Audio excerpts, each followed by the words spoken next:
Good morning dear student, welcome माँ tutorial Bihar में आप लोगों का स्वागत है। हम लोग केमिस्ट्री में क्लास 10 का अम्ल भस्म और लवण का कुछ पार्ट कर चुके थे।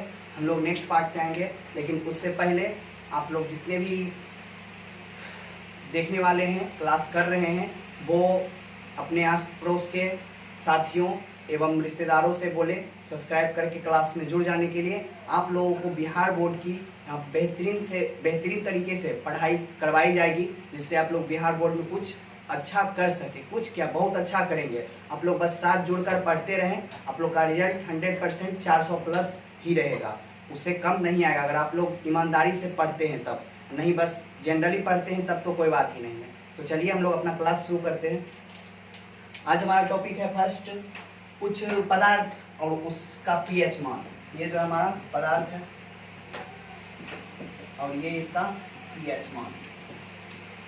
आप लोग नोट्स तैयार करते जाएगा, जिस तरह से मैं बता रहा हूँ उस तरह से नोट्स बनाते जाएगा। उससे आपको फायदा क्या होगा कि एग्जाम के टाइम में इधर उधर भौंकने की जरूरत नहीं होगी। बहुत बच्चे क्या करते हैं कि अभी नोट्स तैयार नहीं करते हैं, जिसके वजह से जब एग्जाम नज़दीक आता है तो वो किसी दूसरे के नोट्स पे डिपेंड रहते हैं, बुक्स पढ़ते हैं।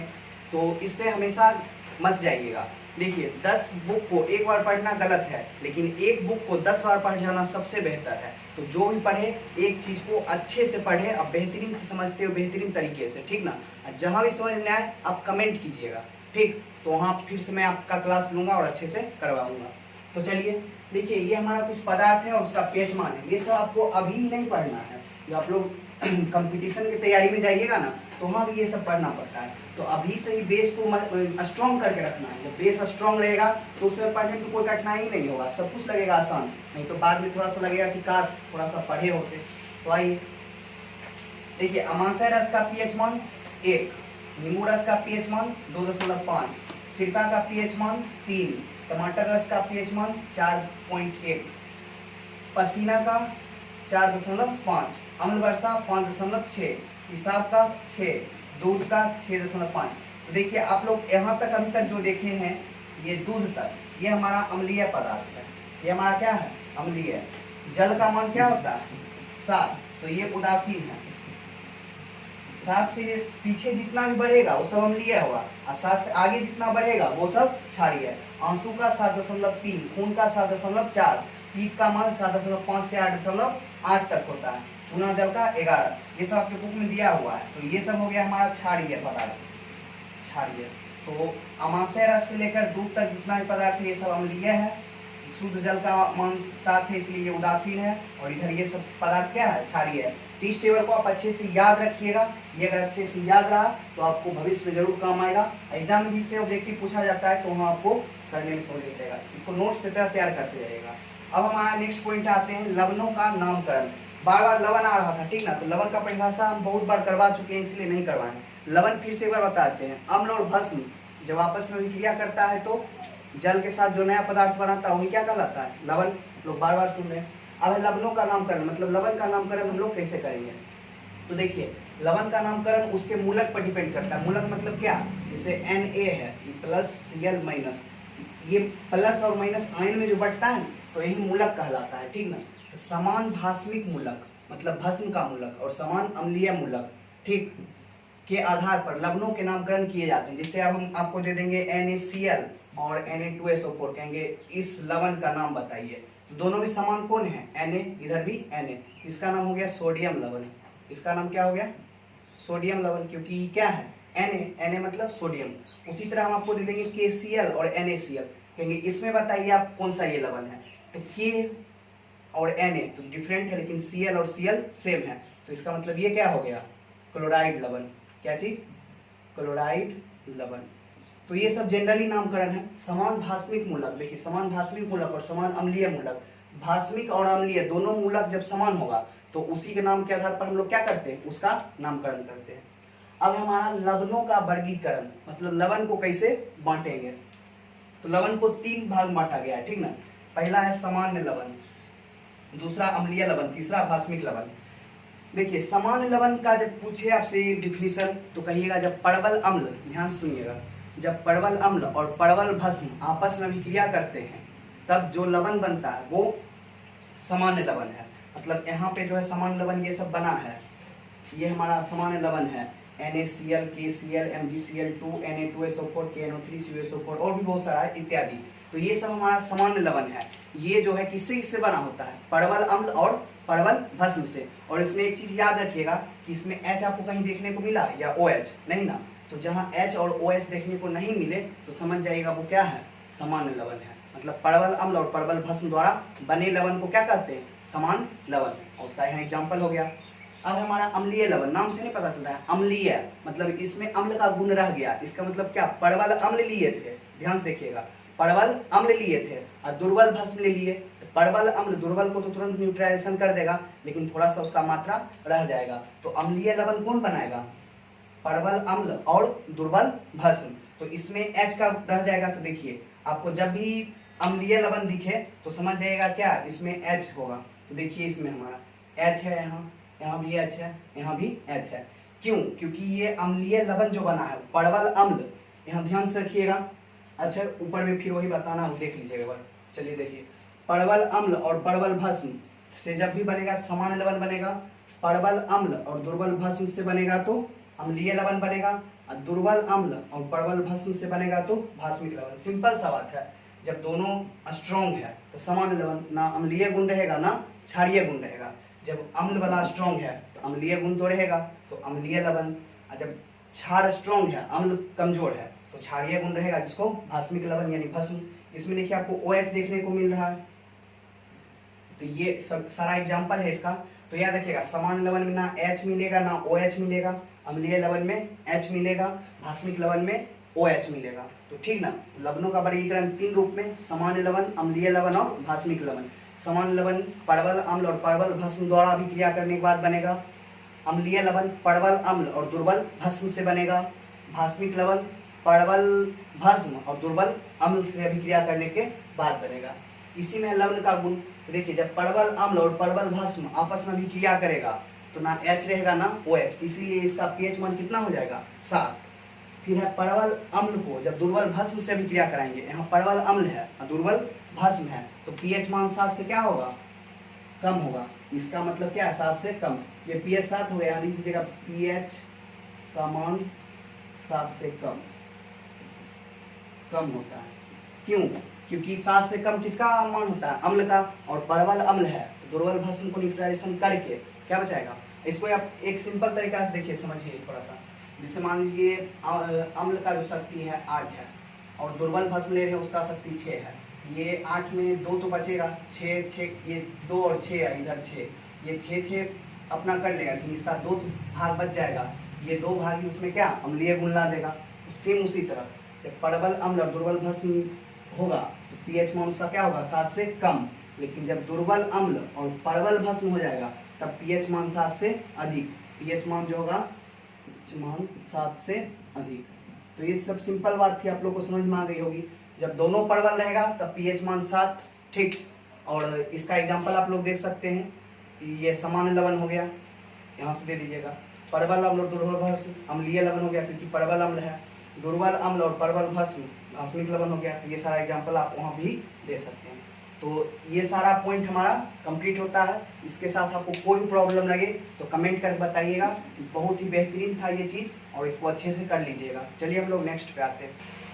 तो आइए अब हमारा नेक्स्ट टॉपिक पे आते हैं हम लोग। वहाँ तक क्लियर हो गया हम लोग का। अब देखिए हमारा कुछ उपयोगी लवण, ठीक है। एग्जाम में ये सब में से एक क्वेश्चन जरूर पूछता ही है हर साल। तो कुछ उपयोगी लवण में सबसे पहला हमारा सोडियम क्लोराइड, जिसको हम लोग साधारण नमक NaCl कहते हैं, ठीक ना। साधारण नमक जिसका हम लोग घर में यूज भी करते हैं। तो ये साधारण नमक बनता कैसे है, NaOH मतलब क्या हुआ, sodium hydroxide. Sodium hydroxide. HCl का मतलब क्या हुआ, हाइड्रोक्लोरिक अम्ल।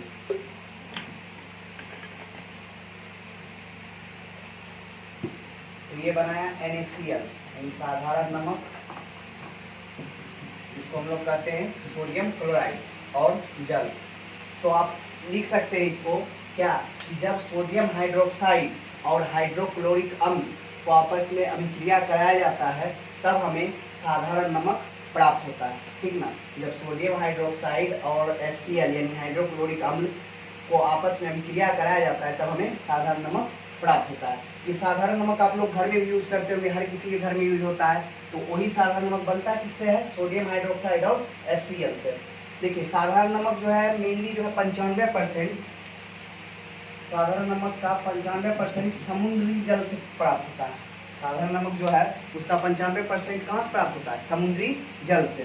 तो उसको वाष्पीकरण द्वारा प्राप्त किया जाता है। तो देखिए कहा है वाष्पीकरण द्वारा प्राप्त साधारण नमक में, मतलब जब वाष्प यानी जल जो है उसको वाष्पीकरण यानी जल का वाष्प में बदलते हैं जल को, तो साधारण नमक बचता है।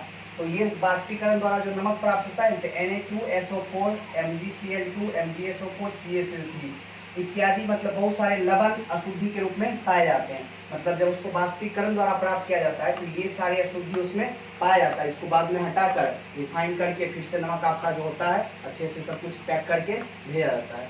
तो इसमें दो नमक आता है, एक है सेंधा एवं काला नमक, जिसको आप लोग सेंधा एवं काला नमक कहते हैं। ये चट्टान या जमीन खुदाई जब होती है तो वहाँ पे पाया जाता है, ये चट्टान के रूप में रहता है। और ये लाल मिट्टी में ज़्यादा पाया जाता है, ठीक ना, जिसके कारण इसका रंग कैसा होता है, हल्का लाल भूरा होता है, ठीक। इसी को सेंधा एवं काला नमक कहते हैं। आयोडीन युक्त नमक देखिए, हम लोग जो साधारण नमक खाते हैं उसमें KiO3 या Ki यानी पोटेशियम आयोडाइड या पोटेशियम आयोडीन मिला दिया जाता है, जिससे क्या होता है कि हमारे नमक में जो है ना आयोडीन की कमी नहीं रहती है, आयोडीन की पूर्ति हो जाती है। अब मन में आ रहा हो सर ये आयोडीन क्यों मिलाते हैं, आयोडीन इसलिए मिलाते हैं ताकि आयोडीन कमी से हमारे शरीर में घेघा नामक एक रोग उत्पन्न होता है, ठीक ना, वो ग्वाइटर कहते हैं उसे, गला में होता है। तो घेघा उत्पन्न होने का कारण क्या है, आयोडीन की कमी। और जब हम लोग नमक का यूज करते हैं तो उसमें आयोडीन युक्त यानी KiO3 या Ki मिला दिया जाता है, तो आयोडीन की पूर्ति हो जाती है, जिससे घेघा नामक बीमारी नहीं हो सकता है। तो आप लोग ये समझ गए सोडियम क्लोराइड क्या है, सोडियम हाइड्रोक्साइड और हाइड्रोक्लोरिक अम्ल को जब आपस में अभिक्रिया कराएंगे तो साधारण नमक यानी सोडियम क्लोराइड और जल बनेगा। इसका वाष्पीकरण के कारण जो है बहुत सारा लवण अशुद्धि के रूप में पाया जाता है। साधारण नमक का 95% जो है समुद्री जल से निकाला जाता है। उसके बाद सेंधा और काला नमक है जो कि खदानों से या फिर पहाड़ों पत्थरों को छेद करके या खोद करके निकाला जाता है। चूँकि लाल मिट्टी या लाल पत्थर में ज़्यादा पाया जाता है, इसके कारण इस कारण क्या हो जाता है, लाल भूरा होता है। आयोडीन युक्त नमक, साधारण नमक में आयोडीन मिला दिया जाता है, इससे घेघा नामक रोग जो है नहीं होता है। तो ये पॉइंट हमारा कंप्लीट। अब है हमारा सोडियम हाइड्रोक्साइड, जिसको कास्टिक सोडा कहते हैं, ठीक। सोडियम हाइड्रोक्साइड जिसको क्या कहते हैं, कास्टिक सोडा, और इसका फार्मूला NaOH करा। इसे जो है क्लोर एल्केली विधि द्वारा बनाया जाता है। अब ये विधि क्या है तो वो देखिए करा। इस विधि में सोडियम क्लोराइड के संतृप्त जलीय विलयन का विद्युत अपघटन क्रिया किया जाता है, यानी सोडियम क्लोराइड NaCl का क्या करेंगे, वैद्युत अपघटन कर रहे हैं। तब Na+ में टूट जाता है और Cl- में, ये कैथोड पे जाता है और ये एनोड पे जाता है। तो इसी विधि को क्या कहते हैं, क्लोर एल्किल विधि। मतलब जब NaCl यानी साधारण नमक या सोडियम क्लोराइड को संतृप्त जलीय विलयन से विद्युत धारा प्रवाहित किया जाता है तो उसका विद्युत अपघटन हो जाता है, जिसके कारण Na+ में टूट जाता है और Cl- में। Na कहाँ जाता है, कैथोड पर, Cl कहाँ जाता है, एनोड पर। और इसी का इस तरह से बनता है 2Cl संतुलित करने के लिए क्लोरीन। ये 2 इलेक्ट्रॉन इधर हुआ, 2Na, 2 इलेक्ट्रॉन लिया 2Na। अब ये 2Na जब आया हमारा बच के, तो 2Na को जब हम जल में मिलाएंगे यानी जल से अभिक्रिया कराएंगे तब हमें प्राप्त होगा कास्टिक सोडा। यानी जो सोडियम कैथोड पाया उसके साथ जब वो निकाल कर जब क्या होगा, जल से उसको अभिक्रिया कराएंगे तब हमें कास्टिक सोडा प्राप्त होगा। अब सोडियम हाइड्रोक्साइड के उपयोग यानी कास्टिक सोडा का क्या क्या उपयोग है, साबुन और अपमार्जक बनाने में, यानी साबुन या सर्फ बनाने में। हम लोग जो साबुन डेली लाइफ में यूज करते हैं वो साबुन या फिर सर्फ बनाने में इसका उपयोग करेंगे। कागज बनाने में, फिर है प्रयोगशाला में अभिकर्मक के रूप में। अभिकर्मक मतलब होता है रीएजेंट, जो मतलब उस अभिकर्मक के रूप में इसका उपयोग किया जाता है। जैसे प्रयोगशाला में कोई भी चीज़ है उसका अभिकर्मक होता है, तो वो अभिकर्मक के रूप में उसका क्या करेंगे, यूज करेंगे। ये पॉइंट भी आपका क्लियर। सोडियम हाइड्रोक्साइड कैसे बनाएंगे, क्लोर एल्किल विधि द्वारा। इसमें NaCl से संतृप्त जलीय विलयन में विद्युत धारा प्रवाहित करेंगे तो Na+ कैथोड पे जाएगा, Cl- एनोड पे जाएगा। उसके बाद इसका फार्मूला की तरह से Na जो हमारा प्राप्त होगा उसको जल से अभिक्रिया कराएंगे, जल से अभिक्रिया कराने के बाद हमें कास्टिक सोडा प्राप्त हो जाएगा। और इसका उपयोग भी आप लोगों ने देख लिया। तो ये दोनों पॉइंट अच्छे से कर लीजिएगा। नोट्स भी इसी तरह जैसे मैं लिख रहा हूँ अच्छे से तैयार करते जाइएगा, और जो बातें मैं बोलता हूँ उसको आप कॉपी पे साइड से लिखते जाएगा, ताकि आपको रिवीजन करने में बहुत ही बेहतरीन तरीके से आसानी हो। तो चलिए अब हमारा अगले नेक्स्ट पॉइंट पे आते हैं। तो आइए अब हम लोग नेक्स्ट पॉइंट पे आते हैं। हमारा सोडियम क्लोराइड हो गया और सोडियम कार्बोनेट हो गया था। अब हम लोग आ रहे हैं सोडियम बाइकार्बोनेट या सोडियम हाइड्रोजन कार्बोनेट कहते हैं, जिसको कहते हैं खाने का सोडा, ठीक ना, जिसको क्या कहते हैं खाने का सोडा या बेकिंग सोडा भी इसको कहते हैं। इसका फार्मूला क्या होता है NaCO3। देखिए NaCO3 भी पढ़ेंगे, और यहाँ हम लोग जो पढ़ रहे हैं क्या, वो कास्टिक सोडा भी पढ़े थे NaOH, अभी NaHCO3 पढ़ रहे हैं। कल भी मैंने आप लोग को बताया था, जब CO3 रहे तो कार्बोनेट, HCO3 लग जाए तो बाय कार्बोनेट। तो यहाँ क्या हम लोग को पढ़ना है, बाय कार्बोनेट को। तो देखिए कह रहा है इसे पराया अमोनिया सोडा विधि या साल्वे विधि द्वारा तैयार किया जा सकता है। मतलब इसे पराया जो है ना, अमोनिया सोडा विधि या साल्वे विधि द्वारा तैयार। अब ये अमोनिया सोडा विधि या साल्वे विधि क्या है वो देखिए। कह रहा है अमोनिया गैस से संतृप्त सोडियम क्लोराइड के संतृप्त जलीय विलयन में कार्बन डाइऑक्साइड गैस प्रवाहित करने पर सोडियम बाइकार्बोनेट प्राप्त होता है। यानी अमोनिया गैस से संतृप्त सोडियम क्लोराइड के, देखिए अमोनिया गैस से जब क्या करेंगे, संतृप्त सोडियम क्लोराइड में इधर जल और CO2 दिए हैं और NH3 हमारा क्या है, अमोनिया है, CO2 कार्बन डाइऑक्साइड है, H2O जल है और NaCl सोडियम क्लोराइड है। जब इन सबको आपस में रिएक्शन कराएंगे तब हमें अमोनियम क्लोराइड और सोडियम बाइकार्बोनेट मिलेगा, ठीक ना। तो सोडियम बाइकार्बोनेट किस तरह प्राप्त होता है, अमोनिया गैस से संतृप्त सोडियम क्लोराइड के संतृप्त जलीय विलयन में कार्बन डाइऑक्साइड गैस प्रवाहित करने पर सोडियम बाइकार्बोनेट प्राप्त होता है। यानी NaCl H2O और NH3 में जब CO2 को मिलाएंगे तब हमें प्राप्त होगा सोडियम बाइकार्बोनेट, जिसे क्या कहते हैं अमोनिया सोडा विधि या साल्वे विधि, ठीक ना। तो इसको याद रखिएगा, ये सोडियम बाइकार्बोनेट या सोडियम हाइड्रोजन कार्बोनेट इसको कहते हैं। इसका फार्मूला होता है NaCO3। इसका नाम क्या कह सकते हैं, बेकिंग सोडा या फिर खाने का सोडा। इसे पराया अमोनिया सोडा विधि या साल्वे विधि द्वारा तैयार किया जा सकता है। और अमोनिया सोडा विधि या साल्वे विधि क्या है, तो अमोनिया गैस से संतृप्त सोडियम क्लोराइड के संतृप्त जलीय विलयन H2O और NaCl संतृप्त जलीय विलयन है में कार्बन डाइऑक्साइड और NH3 अमोनिया का काम कर रहा है। तो जब इसमें CO2 प्रवाहित करेंगे तब हमें अमोनियम क्लोराइड और सोडियम बाइकार्बोनेट प्राप्त होगा। तो इसका देखिए गुण क्या क्या होता है, सोडियम क्लोराइड का गुण क्या क्या होता है। अभी तो हमने सिर्फ समझा सोडियम बाइकार्बोनेट जो है ये कैसे तैयार होता है, अमोनिया सोडा विधि या साल्वे विधि द्वारा। अब हम लोग समझेंगे कि इसका गुण क्या क्या है। किसका गुण हम लोग पढ़े, सोडियम बाइकार्बोनेट या सोडियम हाइड्रोजन कार्बोनेट या बेकिंग सोडा, जो भी नाम कहिए कोई दिक्कत नहीं, या NaCO3। तो इसका गुण क्या है, सबसे पहले इसका जलीय विलयन क्षारीय होता है। इसका जो जलीय विलयन होता है कैसा होता है, क्षारीय। और आप लोग को पता है क्षारीय का मतलब क्या, pH मान 7 से अधिक, जिससे इसका pH मान क्या होगा, 7 से अधिक होगा। यानी फर्स्ट गुण इसका लिखेंगे, इसका जलीय विलयन क्षारीय होता है, जिसके कारण इसका pH मान 7 से अधिक होता है। सेकेंड का है NaCO3, यानी सोडियम बाइकार्बोनेट अम्लों को उदासीन करता है, क्योंकि क्षारीय है तो क्षारीय का काम क्या हुआ, अम्ल को उदासीन करना, अम्लों को उदासीन करता है तथा अभिक्रिया के फलस्वरूप CO2 गैस निकलती है। देखिए अम्ल कोई क्या कर रहा है, उदासीन, और CO2 गैस अभिक्रिया के फलस्वरूप निकल रहा है। नेक्स्ट गुण है इसका NaCO3 को गर्म करने पर Na2CO3 H2O तथा CO2 प्राप्त होता है। यानी जब सोडियम बाइकार्बोनेट को गर्म करेंगे, ये त्रिभुज का मतलब होता है गर्म, यानी ताप देना, ठीक ना। तो इसे जब गर्म करेंगे तब हमें Na2CO3 H2O और CO2 प्राप्त होगा। तो यही सब इसका क्या है, गुण है। इसका जलीय विलयन क्षारीय होता है, इसका pH मान 7 से अधिक होगा। उसके बाद है NaCO3 अम्लों को उदासीन करता है, क्योंकि ये क्या है, क्षारीय है। जो क्षारीय होगा वो क्या करेगा, अम्ल को उदासीन करेगा, ठीक ना। और उसके बाद जब इसे गर्म हम लोग करते हैं तब हमें Na2CO3 H2O और CO2 प्राप्त होता है। तो यहाँ तक ये सारा कंप्लीट। अब देखिए इसका है सोडियम बाइकार्बोनेट का उपयोग, मतलब इसका क्या क्या उपयोग है। तो सबसे पहले बेकिंग पाउडर बनाने में, यानी हम लोग जो केक बनाते हैं या फिर पाव रोटी या कुछ भी, तो उसमें बेकिंग पाउडर का यूज किया जाता है ताकि वो स्पंजी रहे, ठीक ना, ज़्यादा दिन रहने पर वो खराब ना हो। तो बेकिंग पाउडर में इसका उपयोग किया जाता है।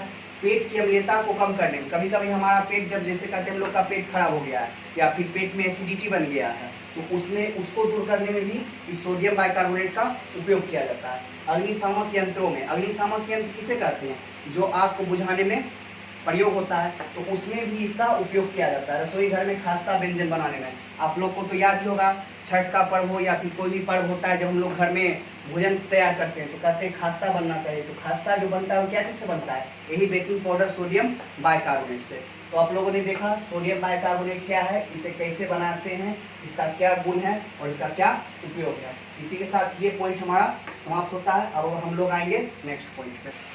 तो आइए हम लोग नेक्स्ट पॉइंट पे आते हैं। हमारा नेक्स्ट पॉइंट है सोडियम कार्बोनेट या धुएं का सोडा। इससे पहले हम लोगों ने पढ़ा सोडियम बाइकार्बोनेट। उस याद रखिएगा, सोडियम बाइकार्बोनेट खाने का सोडा होता है। एग्जाम में बार बार ऑब्जेक्टिव में पूछता है और बच्चे अक्सर गलती कर दिया करते हैं। सोडियम बाइकार्बोनेट खाने का सोडा, सोडियम कार्बोनेट धोने का सोडा। बाइकार्बोनेट खाने का सोडा, कार्बोनेट धोने का सोडा, ठीक ना। तो ये हमारा सोडियम कार्बोनेट या धोने का सोडा, जिसको Na2CO3 कहते हैं। ठीक है, अमोनिया सोडा विधि या साल्वे विधि द्वारा जिस तरह से सोडियम बाइकार्बोनेट बना रहे थे उसी तरह से इसे भी बनाएंगे, अमोनिया सोडा विधि या साल्वे विधि। इसके अंतर्गत हम लोग क्या कर रहे थे, अमोनिया गैस से संतृप्त सोडियम क्लोराइड के संतृप्त जलीय विलयन में कार्बन डाइऑक्साइड गैस प्रवाहित करने पर सोडियम बाइकार्बोनेट प्राप्त होता है। पिछले पॉइंट में भी हम लोगों ने देखा कि सोडियम बाइकार्बोनेट कैसे प्राप्त होता है, जस्ट वही चीज़ है। आप लोग मैं बोर्ड पे लिख देता हूँ ताकि आप लोग का फेयर अच्छे तरीके से बन जाए, समझ गए। तो ये समझते हुए और नोट्स अच्छे से तैयार करते जाइएगा, जिससे आपको अगले दिन यानी एग्जाम जब नज़दीक आएगा तो रिवीजन करने में बहुत ही आसानी होगा। तो चलिए अब देखिए, जब हमें सोडियम बाइकार्बोनेट प्राप्त हो गया NaCl H2O CO2 NH3 को मिलाए तो NH4Cl, ये हमारा बना ammonium chloride. Ammonium chloride, ammonium chloride, और ये बना हमारा सोडियम बाइकार्बोनेट, सोडियम बाइकार्बोनेट। अब सोडियम बाइकार्बोनेट को क्या करेंगे, गर्म करेंगे। सोडियम बाइकार्बोनेट को गर्म करेंगे तब हमें प्राप्त होगा सोडियम कार्बोनेट। ये जब हमें सोडियम बाइकार्बोनेट प्राप्त हो जाता है तो उसे जब हम गर्म करते हैं तब हमें प्राप्त होता है सोडियम कार्बोनेट। 2NaCO3 को गर्म किए तो Na2CO3, यही हमारा सोडियम कार्बोनेट, ठीक ना। तो सोडियम कार्बोनेट किस तरह से प्राप्त होता है, पिछले पॉइंट में हम लोगों ने पढ़ा। सोडियम बाइकार्बोनेट को साल्वे विधि या अमोनिया विधि द्वारा प्राप्त, अमोनिया सोडा विधि या साल्वे विधि द्वारा प्राप्त करते हैं। और सोडियम कार्बोनेट को जब सोडियम बाइकार्बोनेट में प्राप्त होगा तब उसे गर्म कर देंगे, तो गर्म करेंगे तब हमें सोडियम कार्बोनेट प्राप्त हो जाएगा। इसका गुण देखिए क्या क्या है। इसका गुण है, इसका जलीय विलयन भी क्या होगा, क्षारीय होगा। सोडियम बाइकार्बोनेट का भी जलीय विलयन क्या था, क्षारीय था, और इसका भी जलीय विलयन क्षारीय होगा। यह अम्लों को उदासीन करता है तथा अभिक्रिया के फलस्वरूप CO2 गैस निकलता है। मतलब क्या, ये भास्मिक है, क्षारीय है, तो ये क्या करेगा, अम्ल को उदासीन करेगा, और अम्ल को उदासीन करने के फलस्वरूप CO2 गैस प्रवाहित करेगा। देखिए Na2CO3 + 2HCl, सोडियम कार्बोनेट और 2HCl मिलाए हमें बना सोडियम क्लोराइड, H2O जल और CO2। यानी इसका फर्स्ट गुण, इसका जलीय विलयन क्षारीय होगा, और सेकेंड गुण क्या है, यह अम्ल को उदासीन करेगा और अभिक्रिया के फलस्वरूप CO2 गैस प्रवाहित करेगा। नेक्स्ट है सोडियम कार्बोनेट Na2CO3 को तीव्रता से गर्म करने पर अनाद्र Na2CO3 बनता है। मतलब Na2CO3 × 10H2O का मतलब क्या है, इसमें जल है। तो जब इसे तीव्रता से गर्म करेंगे, मतलब स्पीड से गर्म करेंगे, तो इसका जल उड़ जाएगा, तो अनाद्र मतलब सूखा मिलेगा Na2CO3, जिसे हम लोग क्या करते हैं, सोडा S, ठीक ना। तो अनाद्र Na2CO3 को सोडा S कहा जाता है। एग्जाम में आपसे पूछ सकता है कि सोडा S क्या है, तो याद रखिएगा अनाद्र Na2CO3 को सोडा S कहा जाता है। नेक्स्ट है हमारा उत्पुलन, इसी का गुण में ही है। तो Na2CO3 × 10H2O को जब हवा में खुला छोड़ दिया जाता है, जैसे Na2CO3 × 10H2O यानी सोडियम कार्बोनेट को जब आप हवा में खुला छोड़ दीजिएगा तो क्या होगा, इसका रवाकरण का जल त्याग देगा, मतलब उसका जो जल होगा वो त्याग देगा, मतलब उड़ जाएगा, वाष्पीकरण हो जाएगा, जिससे सोडियम कार्बोनेट मोनोहाइड्रेट का चूर्ण बनता है। और वह जो चूर्ण बचता है क्या चीज़ का, सोडियम कार्बोनेट मोनोहाइड्रेट। तब इसी क्रिया को या इसे ही क्या कहते हैं, उत्पुलन। यानी सोडियम कार्बोनेट को जब हवा में खुला छोड़ देते हैं उसका रवाकरण का जल त्याग देता है, यानी रवाकरण का जल वाष्पित होकर हट जाता है, तो सिर्फ क्या बचता है, चूर्ण। तब इसे ही क्या कहते हैं, उत्पुलन। ये एग्जाम में पूछ सकता है, आपका इंपॉर्टेंट है, भैया इसको कर लीजिएगा। उत्पुलन क्या है पूछ सकता है, तो आप वहाँ पे अच्छे से कर सकते हैं कि जब सोडियम कार्बोनेट को हवा में खुला छोड़ दिया जाता है तब वो अपने रवाकरण के जल को त्याग देता है, जिससे क्या होता है, वो sodium monohydrate, sodium carbonate monohydrate का चूर्ण बनाता है। जिसे क्या कहते हैं, उत्फुल्लन। देखिए Na2CO3 प्लस H2O, जब उष्मा यानी हवा मिला इसे गर्म, हवा में खुला छोड़ने का मतलब क्या है, हवा में हम लोग कोई भी चीज जैसे कपड़ा गीला है उसको छोड़ दे तो सूख जाता है, क्यों, क्योंकि हवा में क्या, हवा के साथ जो ताप यानी उष्मा भी मौजूद रहता है, तो वही उसका जल को क्या करता है, हटा देता है। इसके जल को हटाया तब यही क्रिया उत्फुल्लन कहलाता है। नेक्स्ट गुण है इसका, सोडियम कार्बोनेट के विलयन में CO2 गैस प्रवाहित करने पर सोडियम बाइकार्बोनेट बनता है। यानी सोडियम कार्बोनेट के विलयन में हम लोग जब CO2 गैस देंगे तब हमें क्या मिलेगा, सोडियम बाइकार्बोनेट। सोडियम कार्बोनेट में जब CO2 मिला है तो हमें मिला सोडियम बाइकार्बोनेट। अब है धोने के सोडा का उपयोग, यानी यही सोडियम कार्बोनेट का उपयोग। आप लोग एक चीज हमेशा याद रखिएगा, सोडियम बाइकार्बोनेट बेकिंग सोडा, ठीक, खाने का सोडा, सोडियम कार्बोनेट धोने का सोडा, ठीक ना। तो इसका उपयोग कपड़ा धोने में, प्रयोगशाला में अभिकर्मक के रूप में, उसका भी हम लोग यूज कर रहे थे अभिकर्मक के रूप में, इसका भी। इसका उपयोग कांच, कागज, साबुन इत्यादि के उत्पादन के रूप में, मतलब ये सब बनाने में भी इसका उपयोग किया जाता है। जल का अस्थायी खरापन दूर करने में, जल का जो अस्थायी खरापन है उसे दूर करने में, जिस तरह से हम लोग साबुन सर्फ ये सब का यूज करते हैं तो उससे क्या होता है, जल का अस्थायी खरापन दूर होता है। तो दोनों पॉइंट आप लोग को अच्छे समझ में आ गया होगा, सोडियम बाइकार्बोनेट खाने का सोडा, सोडियम कार्बोनेट धोने का सोडा। और सोडियम बाइकार्बोनेट में हम लोगों ने देखा, उसका उपयोग देखा, गुण देखा, जस्ट उसी तरह सोडियम कार्बोनेट का उपयोग देखा, गुण देखा, सब कुछ। और ये उत्फुल्लन बहुत इंपॉर्टेंट है, इसको एक बार अच्छे से देख लीजिएगा। और इस पूरे को अच्छे से आप लोग जो है नोट्स तैयार करते जाइएगा, ताकि आने वाले दिन में आपको कोई परेशानी नहीं हो। तो चलिए हम लोग आते हैं नेक्स्ट पॉइंट पे। तो चलिए हम लोग नेक्स्ट पॉइंट पे आते हैं, ठीक। अब हमारा आता है विरंजक चूर्ण, जिसको हम लोग कहते हैं ब्लीचिंग पाउडर इंग्लिश में, और इसका नाम, इसका सूत्र होता है CaOCl, या फिर आप लोग इसको CaOCl2 कह सकते हैं, ठीक ना, CaOCl2 कह सकते हैं, CaOCl2, ठीक। तो जो कहना है कोई दिक्कत नहीं है। अब देखिए इसका जो है मतलब यह बनता कैसे है, विरंजक चूर्ण जो हमारा वो बनता कैसे है उसके बारे में जानेंगे। तो विरंजक चूर्ण बनाने के लिए सबसे पहले हम लोग शुष्क बुझे हुए चूने को लेते हैं। क्या लेते हैं, शुष्क बुझे हुए चूना, जिसका फार्मूला होता है CaOH2, OH का होल 2। मतलब क्या कि आपसे एग्जाम में पूछ सकता है शुष्क बुझा हुआ चूना का सूत्र क्या है, तो याद रखिएगा CaOH का होल 2 को 40 डिग्री सेल्सियस तक जब तप्त करते हैं, तप्त का मतलब ताप देते हैं, गर्म करते हैं, ठीक, तप्त करते हैं, तो करने के बाद उसके ऊपर क्लोरीन गैस प्रवाहित करते हैं, तब हमें विरंजक चूर्ण प्राप्त होता है। यानी शुष्क बुझे हुए चूने को हम लोग 40 डिग्री सेल्सियस तक क्या करेंगे, गर्म करेंगे, और गर्म करने के बाद उस पर क्लोरीन गैस प्रवाहित करेंगे, तब हमें विरंजक चूर्ण प्राप्त हो जाएगा। देखिए ये शुष्क बुझा हुआ चूना है, इसको गर्म करने के बाद क्या किए, Cl2 यानी Cl2 क्लोरीन गैस प्रवाहित किए, तब हमें विरंजक चूर्ण यहाँ से प्राप्त हुआ, ठीक ना। इसका गुण क्या है, यह सफेद चूर्ण होता है और इससे क्लोरीन की गंध निकलती है। आप लोग देखते होंगे कि विरंजक चूर्ण का आप लोग देखे होंगे कि मतलब घर में यूज होता है, जिसे आप कहीं गंदगी ज़्यादा है तो हम लोग ब्लीचिंग पाउडर छिड़काव करते हैं, या फिर नल के पास, चापाकल के पास, या फिर जहाँ थोड़ा सा नहर उहर है, नाला है, कुआं है, उसके आसपास जो गंदगी रहती है उससे मिटाने के लिए या उसे दूर करने के लिए हम लोग क्या करते हैं, इसका विरंजक चूर्ण का यूज करते हैं। तो विरंजक चूर्ण का गुण क्या है, यह सफेद चूर्ण होता है। यह कैसा चूर्ण है, सफेद, और इससे क्या निकलती है, क्लोरीन की गंध निकलती है। अब इसका उपयोग देखेंगे, इसका उपयोग कीटाणुनाशक के रूप में होता है, यानी कीटाणु को नाश करने के लिए।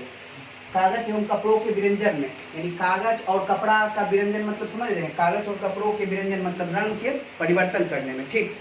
उसके बाद है क्लोरीन, क्लोरोफॉर्म आदि बनाने में इसका उपयोग, क्लोरीन या क्लोरोफॉर्म। क्लोरोफॉर्म क्या होता है, इसको सुनने के बाद लोग बेहोश हो जाता है, ठीक। तो ये सब बनाने में किसका उपयोग करते हैं हम लोग, विरंजक चूर्ण का। तो विरंजक चूर्ण क्या है, ये कैसे बनता है, इसका क्या गुण है और इसका क्या उपयोग है, आप लोग समझ गए। ये भी VVI कर लीजिए, एग्जाम बार बार पूछता है। अगर आपसे पूछे ये और प्लास्टर ऑफ पेरिस दोनों में से इस बार जरूर एग्जाम में कोई पूछने वाला है, तो आप लोग इन दोनों पॉइंट को अच्छे से देखिएगा। पहले इधर देख लीजिए, अगर पूछे विरंजक चूर्ण क्या है, इसके गुण, उपयोग तथा बनावट या बनाने की विधि का वर्णन करें, तो इतना सारा बात हम लोग को अच्छे से लिख देना इस तरीके से।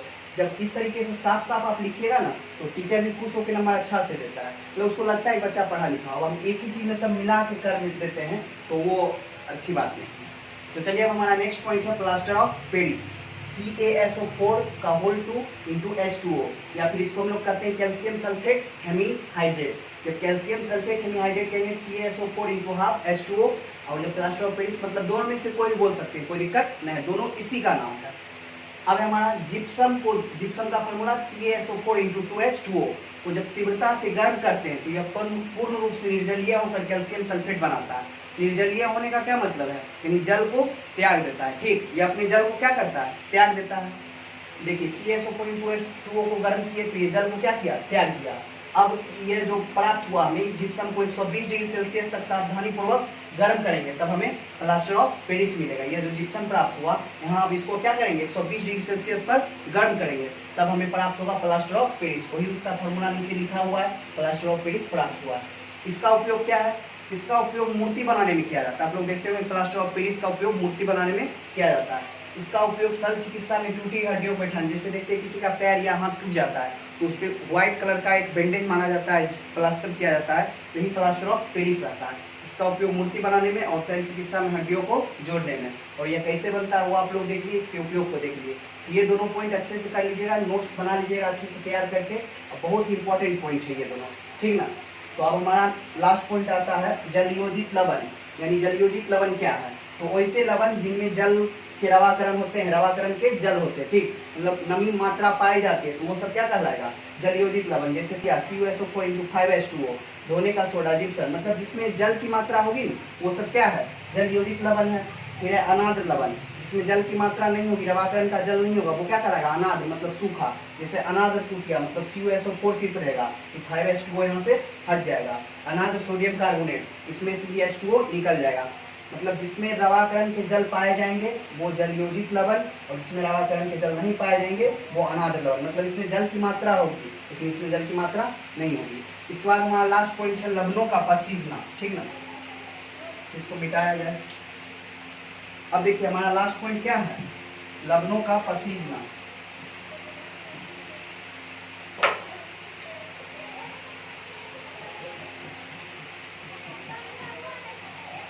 तो देखिए लवणों का पसीजना क्या होता है, ये आप लोग समझ लीजिए। जब लवण है ना, तो उसे जब हम खुली हवा में यानी खुला हवा में छोड़ देते हैं तो हवा में नमी मौजूद होता है, वह नमी यह ग्रहण कर लेता है, जिसमें जल की मात्रा कुछ रहती है, और यह क्या होता है, पसीजने लगता है। इसे आप कभी क्या कीजिएगा, नमक को ले लीजिएगा, कहीं पे छोड़ दीजिएगा खुले हवा में, थोड़ा देर के बाद या 1-2 दिन बाद देखिएगा वो क्या गीला टाइप से हो गया है। इसका मतलब क्या, वो लवण जो है पसीज गया। पसीजा कैसे, जब उसको हम खुला हवा में छोड़े वो वायु से नमी ग्रहण करके वो क्या हो गया, पसीज गया है। इसे क्या कहा जाता है, लवणों का पसीजना। तो इसी के साथ आपका चैप्टर ये सेकंड चैप्टर समाप्त होता है। अगर आपको कहीं भी कोई भी सेकंड चैप्टर में प्रॉब्लम लगे या कोई भी क्वेश्चन हो तो आप कमेंट करके बताइए, और जितने भी बच्चे हैं अच्छे सब्सक्राइब करके हम यहाँ पे क्लास करते जाइए। जितने सारे पॉइंट हैं इसका नोट्स आप लोग जरूर तैयार कर लीजिएगा और अच्छे तरीके से पढ़ते जाइएगा बेहतरीन तरीके से। हम लोग मिलेंगे नेक्स्ट वीडियो में क्लास 10 का चैप्टर 3 लेके, तो आप लोग अच्छे से रहिए। थैंक्स।